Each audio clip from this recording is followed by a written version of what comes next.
সুপ্রিয় দর্শক শ্রোতা, টাইম টেলিভিশনের স্মরণীয় বরণীয় অনুষ্ঠানে আপনাদের স্বাগত জানাচ্ছি। আজকের আমাদের এই অনুষ্ঠানে আমরা যাকে অতিথি হিসেবে পেয়েছি তিনি হলেন বাংলাদেশের প্রখ্যাত সাংবাদিক, প্রখ্যাত গীতিকার এবং নাট্য পরিচালক এবং নাট্যকার, এক সময়কার তুখোর সাংবাদিকতায় যিনি সরব ছিলেন, জীবন চৌধুরী। আমাদের বিষয় হচ্ছে আজকে সুরকার ও সঙ্গীত পরিচালক সমর দাসকে নিয়ে তিনি কথা বলবেন। জীবনদা, আপনাকে স্বাগত জানাচ্ছি অনুষ্ঠানে আসার জন্য। আমরা আজকে আপনার কাছ থেকে জানতে চাইব আমাদের কিংবদন্তি তুল্য সুরকার ও সঙ্গীত পরিচালক সমর দাসকে নিয়ে, যার একটা বিশাল অবদান বাংলাদেশের মানুষের জন্য, বাংলাদেশের স্বাধীনতার জন্য এবং বাংলাদেশের মুক্তিযুদ্ধে রয়েছে। আপনি তার সম্পর্কে কিছু ধারণা দেন। প্রথমে ধন্যবাদ জানাই টাইম টেলিভিশনকে আমাকে কথা বলার সুযোগ করে দেওয়ার জন্য। তবে নিউ ইয়র্কে আসার পরে এই বোধহয় প্রথম একটি সাক্ষাৎকার আমি আসতে পারে ধন্য, এবং এটা ধন্যের যে বিষয়টা সেটা যুক্ত করেছে, মাত্রা যুক্ত করেছে সেটা ABM সালেউদ্দিন। তাকে ধন্যবাদ দিই যে আমি আসতে পেরেছি। তো আমি খুব বেশি আজকে তৈরি না এই বিরাট মাপের একজন ব্যক্তিত্ব, মানুষ, সঙ্গীত পরিচালক সমর দাস সম্পর্কে কিছু বলা, কারণ বড় মানুষদের নিয়ে কথা বলাটা খুব বিড়ম্বনা। অনেক ভুল ত্রুটি থাকতে পারে, অসম্পূর্ণতা থাকতে পারে। তা আমাকে যারা শুনবেন শ্রোতা, তারা নিজ গুণে ক্ষমার চোখে দেখবেন। আগে আপনি বলেন। না, বলবো সমর দা সঙ্গীত জগতে একটা বটক বৃক্ষের মতো ছিলেন। উনি ছায়া দিতেন শিল্পীদের, মায়া দিতেন গীতিকারদের। সঙ্গীত পরিষদ ছিল ওনার একটা সংগঠন। সেখান থেকে অনেক শিল্পী, অনেক গীতিকার, সুরকার বেরিয়ে এসেছে। আজকে আমাদের মাঝে সমর দা নেই, কিন্তু নেই বলবো কেন, আমার কাছে মনে হয়, বারবার মনে হয়, নয়নের মাঝখানে নিয়েছ যেথাই, নয়ন সম্মুখে তুমি নাই, কিন্তু আছেন তিনি কর্মের ভেতর। যেমন সমর দা সম্পর্কে বলতে গেলে বিশাল ক্যানভাস দরকার, অনেক সময়ের দরকার। তো আমরা ছোট্ট পরিসরে বলছি, উনি প্রথমে একজন সুরকার, সঙ্গীত পরিচালক, বাংলাদেশ বেতার, টেলিভিশন, চলচ্চিত্র, স্বাধীন বাংলা বেতার কেন্দ্রের মানে প্রধান সঙ্গীত পরিচালক সমর দাস। তার চেয়ে ইম্পর্টেন্ট একটা তথ্য হলো, বাংলাদেশের যে প্রথম পূর্ণদৈর্ঘ্য সবাক চলচ্চিত্র মুখ ও মুখোশ, সেইটার সঙ্গীত পরিচালক ছিলেন উনি, সমর দাস। এবং তিনটি তথ্য আমি প্রাথমিকভাবে দিই। এই একটা তথ্য। দ্বিতীয় তথ্য হলো, ঠিক দেশ স্বাধীন হওয়ার, বাংলাদেশ স্বাধীন হওয়ার পূর্ব মুহূর্তে যে গানটি জোয়ারে নিয়েছিল, পূর্ব দিগন্তে সূর্য উঠেছে রক্তলাল রক্তলাল রক্তলাল, জোয়ার এসেছে জনসমুদ্রে রক্তলাল রক্তলাল, বাদন ছেড়ার হয়েছে কাল রক্তলাল রক্তলাল রক্তলাল। এখন এই গান শুনলে আমাদের তন্ত্রীতে আলোড়ন তুলে রক্ত কণিকাগুলি মনে হয় নতুন করে জাগছে। এবং তারপরে যে একটা তথ্য, অনেক তথ্যের মধ্যে আরেকটি তথ্য, যে আমরা যে কবিগুরু রবীন্দ্রনাথ ঠাকুরের আমার সোনার বাংলা, আমি তোমায় ভালোবাসি, যে জাতীয় সঙ্গীতটি, আমরা তো এটা ভোকাল খুব একটা শুনি না। নিয়মিত রাষ্ট্রীয় অনুষ্ঠানগুলিতে আপনারা দেখবেন যে মিউজিক বাজে, যন্ত্র দিয়ে গানটা, এটাকে বলে অর্কেস্ট্রেশন। এই অর্কেস্ট্রেশনের কাজটি যিনি করেছিলেন লন্ডন স্টুডিওতে, তিনি সমর দাস। অনেক ধন্যবাদ আপনাকে। সমর দাস সম্পর্কে মানে অজানা অথচ কত বিশাল তিনি কাজ করে গেলেন। যে জাতীয় সঙ্গীত এটা আমি পার্সোনালি আমি নিজেও জানতাম না বিষয়টা। কিন্তু সমর দাসের সবচেয়ে যে অবদানটির কথা আমরা খুব শ্রদ্ধার সঙ্গে স্মরণ করতে চাই সেটি হলো আমাদের স্বাধীন সার্বভৌম বাংলাদেশ। এই বাংলাদেশের উষালগ্নে এবং বাংলাদেশ হওয়ার আগে সমর দাসের যে একটা দুঃসাহসী ভূমিকা ছিল, বিশেষ করে স্বাধীন বাংলা বেতার কেন্দ্র থেকে যেই গানগুলো প্রচারিত হতো সেই গানগুলো যিনি সাজিয়ে দিতেন, যিনি তার প্রধান পরিচালক ছিলেন, সেখানে অনেক সুরকার অনেক সঙ্গীত শিল্পী গান করেছেন, আমরা তাদের কথায় আজকে আসবো না। আমরা সমর দাসকে নিয়েই আপনার কাছ থেকে জানতে চাই স্বাধীন বাংলা বেতার কেন্দ্রে সমর দাস কি ভূমিকা রাখতেন এবং সেটা আপনি কি মনে করেন সেটার যে একটা জোয়ার, যে জোয়ারের কথা আপনি বললেন, সেটা সমগ্র বাংলাদেশের আনাচে কানাচে পথে প্রান্তরে কিভাবে সেটা ছড়িয়ে যেত? আপনি তো একজন দক্ষ সাংবাদিক ছিলেন। সমরদা উনি HMV তো চাকরি করেছেন, হিন্দুস্তান গ্রামোফোন কোম্পানিতে করেছেন, বাংলাদেশ বেতারে। তো বিশেষ করে স্বাধীন বাংলা বেতার কেন্দ্রের পাঠটা ওনার জীবনে উজ্জ্বল ছিল, আমাদের জন্য অত্যন্ত গৌরবান্বিত। যার কারণে বঙ্গবন্ধু শেখ মুজিবুর রহমান নিজেই কিন্তু সোনার বাংলা গানটা অর্কেস্ট্রেশন করার দায়িত্ব দিয়েছিলেন। সেটা ছোট্ট একটা ঘটনা আমি বলছি আর কি, ব্যাকগ্রাউন্ডটা। তার আগে আমি বলি যে ওনাকে আরেকটু তুলে ধরার জন্য যে ইনপুট দরকার, হ্যাঁ, অনেকেই তো এই প্রজন্ম অনেকে জানেন না কি কি গানগুলি শুনে, কিন্তু অনেক গানগুলি হয়তো জানে না যে এটা সমর দাসের সুর করা। তা আমি আমার একটা লেখা থেকে ছোট্ট অংশটা আমি পড়ি, তাহলে এটা মানে মনে হবে যে এটা খুব বাস্তব একটা রূপায়ণ। সেটা হলো 1971 সালের 26শে মার্চের পর স্বাধীন বাংলা বেতার কেন্দ্র থেকে অনেক গান বাঙালিকে দেশপ্রেমে উজ্জীবিত অনুপ্রেরণা করেছিল তার স্বরূপে। এসব গানের পেছনে যেসব শব্দসৈনিকের অবদান অবিস্মরণীয় এবং গভীর শ্রদ্ধার সঙ্গে স্মরণীয়, তাদের মধ্যে সমর দাস ছিলেন প্রধান। 1972 সালের জুন মাসের মাঝামাঝি সময়ে তিনি স্বাধীন বাংলা বেতারে যোগদান করেন সঙ্গীত পরিচালক হিসেবে, পরে প্রধান সঙ্গীত পরিচালক হয়েছিলেন। তার সুর দেওয়া গানে সেদিন আগুন ধরেছিল, মুক্তিকে আমি জনগণ পেয়েছিল যুদ্ধে শক্তি আর অসীম সাহস। এই সাহসী শব্দ সৈনিকের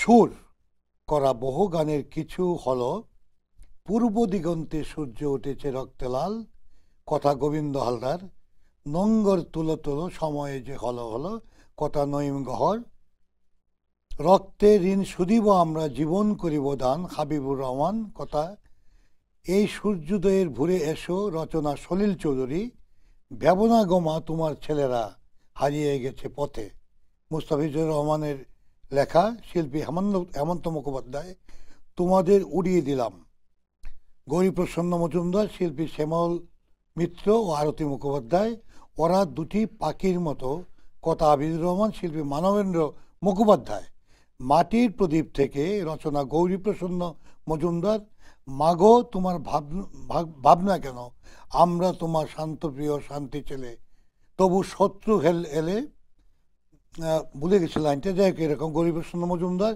শিল্পী হেমন্ত মুখোপাধ্যায়, শহীদ মিনার ভেঙেছ তোমরা, কথা আব্দুল গাফফার চৌধুরী ও বনস্থ সেনগুপ্ত। এবং এমন অসংখ্য গানের সুর উনি করে গেছেন। আধুনিক গানে যেমন আমরা পাই সমরদার লাজুক লাজুক চোখ মেলে ওই সূর্যমুখী ফুটলো, গানটা তো আঞ্জুমানারা অসাধারণ গান। এই যে লাজুক শব্দটা এমন ভাবে সুরে নিয়েছেন, মনে হয় ক্যানভাসে আমরা দেখছি লজ্জাটা একটা মেয়ের, লাজুক লাজুক চোখ মেলে ওই সূর্যমুখী ফুটলো, আমার তো হেরে গোড়ায় তো হবে না। এই যে অসাধারণ কাজগুলি ওনার গুণাবলীর মধ্যেই ছিল। উনি পাশ্চাত্য সঙ্গীতটাকে প্রাচ্যের সাথে মিশিয়ে সুর করতেন এবং বাংলাদেশে মুষ্টিমেয় কয়েকজন সুরকার ছিলেন, হাতে গোনা, না ওইটার জন্য না, স্টাফ নোটেশন যেটা আমরা স্বরলিপি বলি, আন্তর্জাতিক কথাটা হলো স্টাফ নোটেশন, এই নোটেশন জানা লোক উনি। তো আমরা একটা জিনিস এখানে পরিষ্কার হয়ে যাচ্ছে, কিন্তু সেটি হচ্ছে যে সমর দাসকে আমরা জানতাম একজন প্রখ্যাত সুরকার, একজন বড় মাপের সঙ্গীত পরিচালক, যার গান, যার সুর করা গান আমাদের প্রেরণাবাহী, মুক্তিযুদ্ধের জন্য স্বাধীন বাংলা বেতার কেন্দ্রে সেগুলো প্রচার হতো। কিন্তু তিনি একজন রোমান্টিক মানুষ ছিলেন। হ্যাঁ, এবং এই যে লাজুক লাজুক যে গানের কলি আপনি আমাদের শোনালেন, তাহলে তার এই রোমান্টিকতা সম্পর্কে আমাদেরকে একটু বলেন না। রোমান্টিকতা কি, আমি তো অনেকবার ওনার বাসায় গেছি। তার চাল চলন, উঠা বসা, চাল চলন মানে কি, একজন মানে বীর পুরুষের মতো উনি পথ হাঁটতেন, গম্ভীর ভাবে কথা বলতেন, এবং লম্বা, ফ্রেমের চশমা, লম্বা, হ্যাঁ বেশ লম্বা, স্বাস্থ্য ভালো, এবং অসাধারণ তিনি পিয়ানো বাজাতেন। পিয়ানো খুব একটা মানে বাংলাদেশে যন্ত্রশিল্পী ছিল না, চর্চা ছিল না। আর আমাদের যে রতীন্দ্রনাথ রায় শিল্পী, তার লক্ষ্মীবাজার উল্টা দিকে ওনার বাড়িটা ছিল, হ্যাঁ খুব কাছাকাছি ছিল। রতীনের সাথে অনেক মাখামাখি, অনেক স্মৃতিচারণ আছে সমরদা। তো সমরদা আসলে একটা জিনিস আমি লক্ষ্য করেছি যে উনি খুব কথা শুনতেন। আমাদের সঙ্গীত পরিচালকই বলেন বা সুরকার যাই বলেন, ওনারা একটা গান করে বসে গিয়ে চট করে করে ফেলতেন। সমরদা তাড়াহুড়া করতেন না, সময় নিতেন, ভাবতেন আচ্ছা এই গানটা পূর্ব দিগন্তে সূর্য উঠেছে না রক্তলাল, আমরা কি বোঝাতে চাই। উনি দেখতো, বলতো এই যে দেখ বাংলা সূর্য, এই তো শিল্পীরা বলতো কোথায় দেখবো আমরা, সূর্য তো দেখছি না। বলছে তাকিয়ে দেখ না, মনে কর সূর্য। আরে আল্লাহ ভগবানের নাম নিস না, ওনারা তো সামনে থাকে না, কিন্তু একটা শক্তি চিন্তা করে আমরা তো আল্লাহকে মনে করি এরকম একটা আলু রশ্মি বা একটা মানে এই চেহারা, একটা মনে ছবি আঁকে এমনিতে। তো এরকম সূর্য উঠেছে কোথায়। যখন আমরা শেষ পর্যায়ে প্রায় হতাশ হয়ে গেছে মুক্তিযোদ্ধা ভাইয়েরা আমাদের, যুদ্ধের কি হবে, পরিণতি কি হবে, নৃশংসতা বেড়ে গেছে, তখন উনি ঝাঁপিয়ে উঠলেন, পূর্ব দিগন্তে সূর্য উঠেছে। এই যে সুরে মনে হয়েছে উনি একটা আর্মির বোধহয় প্রধান লোক, মানে একটা সৈনিকের যে দায়িত্বটা পালন করতে হয়, উনি কণ্ঠে সুর দিয়ে শিল্পীদের উদ্বুদ্ধ করে যে গানটা করেছেন, জাগিয়েছেন, সেখানে লক্ষ লক্ষ সেনা বোধহয় এই গানের সামনে এই তুপের মুখে দাঁড়ানো তখন সম্ভব ছিল না। কাজে গান কি না পারে, গান ব্যর্থ প্রাণে আবর্জনা পুড়িয়ে ফেলতে পারে, পুড়িয়ে ফেলে আগুন জ্বালাতে পারে, আবার পারে কি এই যে লাজুক বেদনায় ফুল ফোটাতেও জানে। অসাধারণ, অনেক ধন্যবাদ জীবনদা। আমরা একটা ছোট্ট বিরতি নিচ্ছি, বিরতির পরে আমরা আবার ফিরে আসবো। সুপ্রিয় দর্শক শ্রোতা, আপনারা দেখছেন টাইম টেলিভিশনের স্মরণীবরণী অনুষ্ঠান। ছোট্ট একটি বিরতি, বিরতির পর আবার আসছি।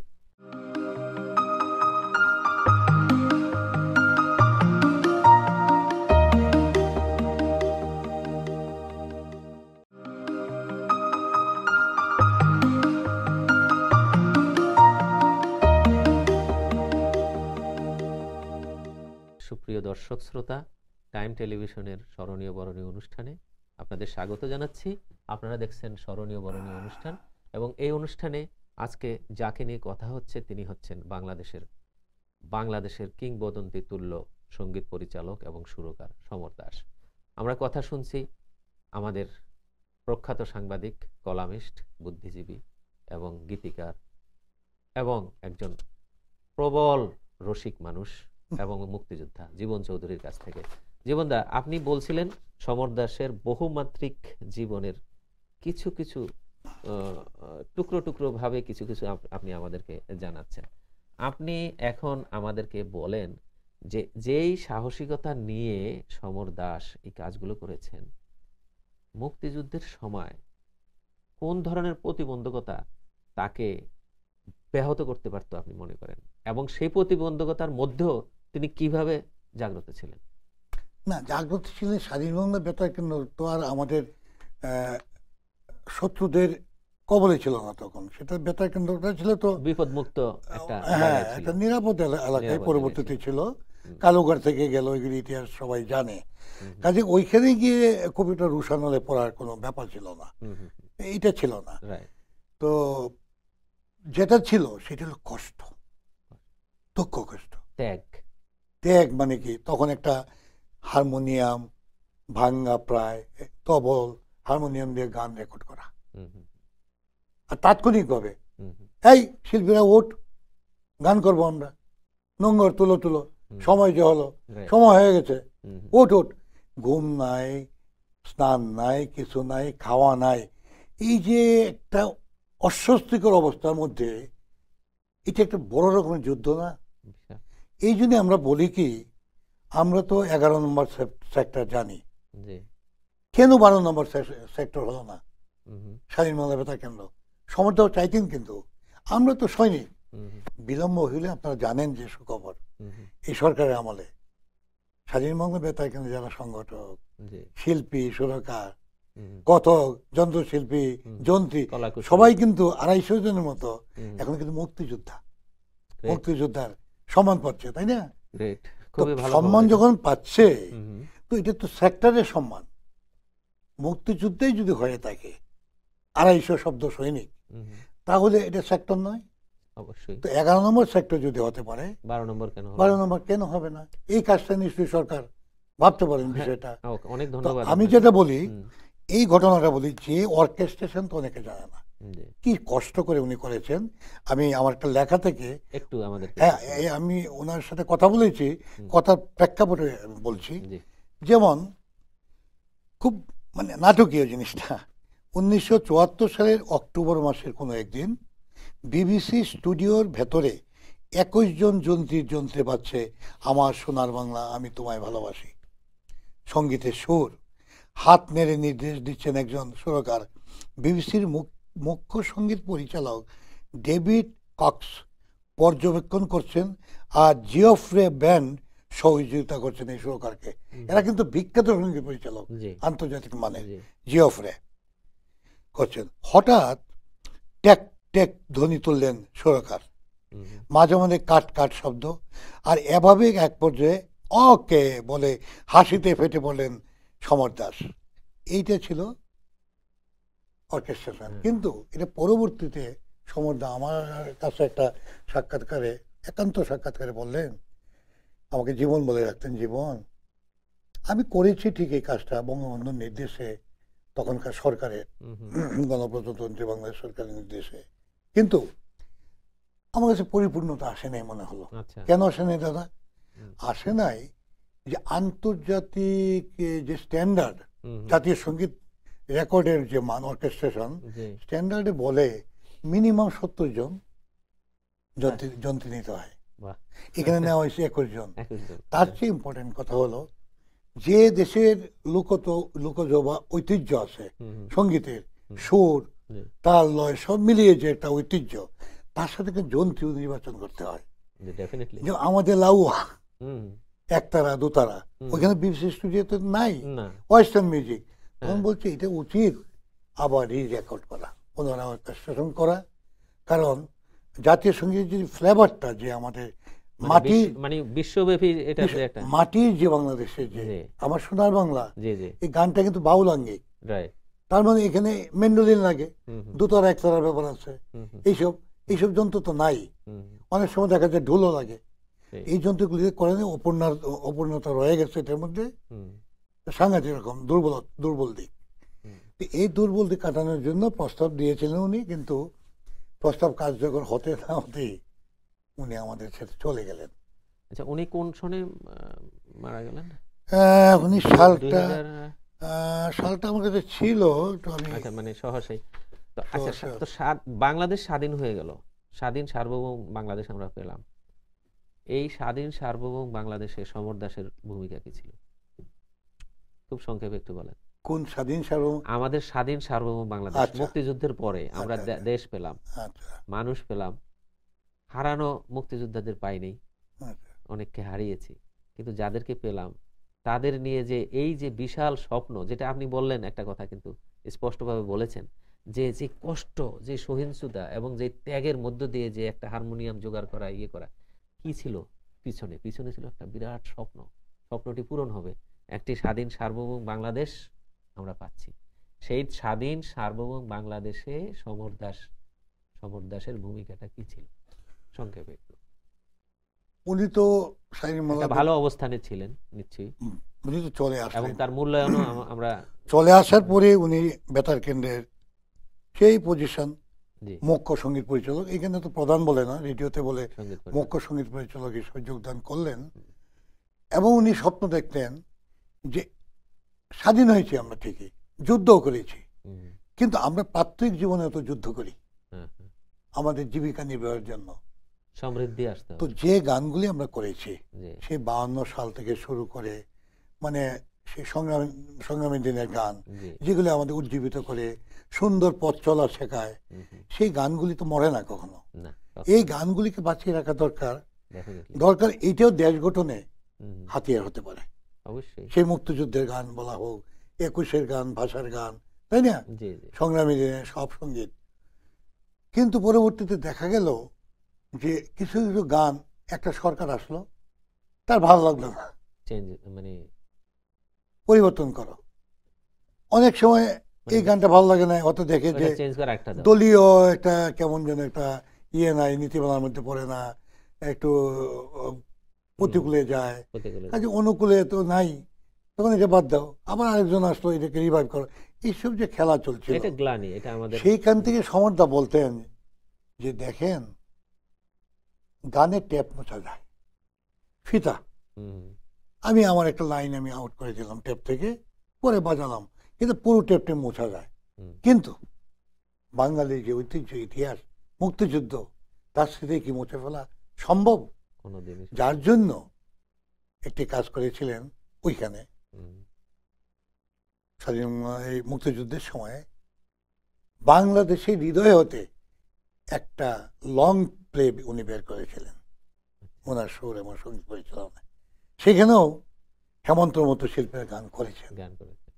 এই গানগুলিও কিছু কিছু অন্তর্ভুক্ত ছিল, হুম, ওই যে নোংর তুলো তুলো যেগুলি আছে। জি জি জি। তো বাংলাদেশ স্বাধীন হওয়ার পরে উনি আসলেন, এসেই সঙ্গীত পরিষদ গঠন করলেন ঐক্যবদ্ধ প্রচেষ্টায়, হুম, যে আমরা গণসঙ্গীতগুলি, হ্যাঁ যে গানগুলি আমাদের উজ্জীবিত করে করে প্রতিদিন আমরা পথ চলার শক্তি পাই, সেইগুলিকে ঐক্যবদ্ধ করে উনি স্বাধীন বাংলা বেতার কেন্দ্রের শিল্পীদের নিয়ে একটা ঐক্যবদ্ধ প্রচেষ্টা চালিয়ে যাচ্ছিলেন। আচ্ছা আচ্ছা।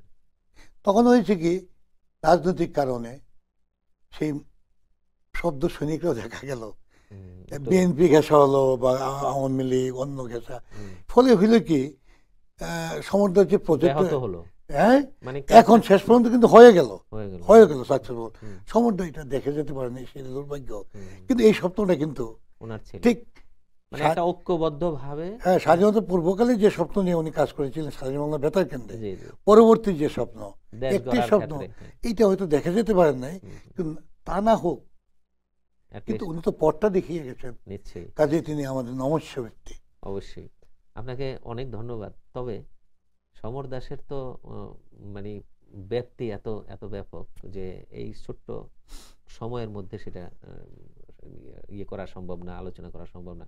কিন্তু আমরা জানি যে আপনি জীবন চৌধুরী আর তিনি ছিলেন সমর দাস। তার সঙ্গে আপনার অনেক স্মৃতি আছে, অনেক স্মৃতি। আমাদেরকে দু একটা ছোট ছোট স্মৃতি বলেন না। আমি বৌদিকে ভালো চিনতাম, সমর্দার বউ, কি যে ভালো মানুষ। ওনার কি কোনো ছেলে সন্তান ছিল? ওর বেশ কজন ছেলে, এরা খুব স্পোর্টসের, ওরা স্পোর্টসের দিকে ঝুঁকে গেছিল আচ্ছা, গানের তুলনায়। হুম, মেয়ে সম্ভবত একটা ছিল, কয়েকটা ছেলে আমার ঠিক মনে আসে না, কয়েকজন দুই তিন। বৌদি বুধি এখনো আমেরিকার কোনো রাষ্ট্রে আছেন, আচ্ছা, দুঃখিত আমি আবিষ্কার করতে পারি নাই। হ্যাঁ, হ্যাঁ, আর ছেলে কয়েকজন এখানেও আছে। আচ্ছা আচ্ছা, তো ওদের স্বাস্থ্য টাস্থ্য বাবার মতোই, হুম, ধান বেশ পিঠে ছেলে, দীর্ঘদেহী, ব্যায়ামবিদ, সুঠাম, ওরা হ্যাঁ, কিন্তু হ্যাঁ, জিমে যেত। হুম, তো আমি গেলে পরে বৌদি এত স্নেহমাখা ইয়ে নিয়ে আসতেন, মানে কি মমতাময়ী মহিলা। এবং উনি কিন্তু টেলিভিশনে, রেডিওতে প্রোগ্রাম করতেন বৌদি। আচ্ছা আচ্ছা, আমি যতদিন গেছি একটা জিনিস আমি দেখেছি, অনেক বাসায় যাইতো তো আমরা, জি স্বামী আসলে ভাবি বৌদি খবর দেওয়া হয়। জি জি, তো সমর্থের সাথে গল্প করছি কোনো একটা জরুরি ব্যাপারে,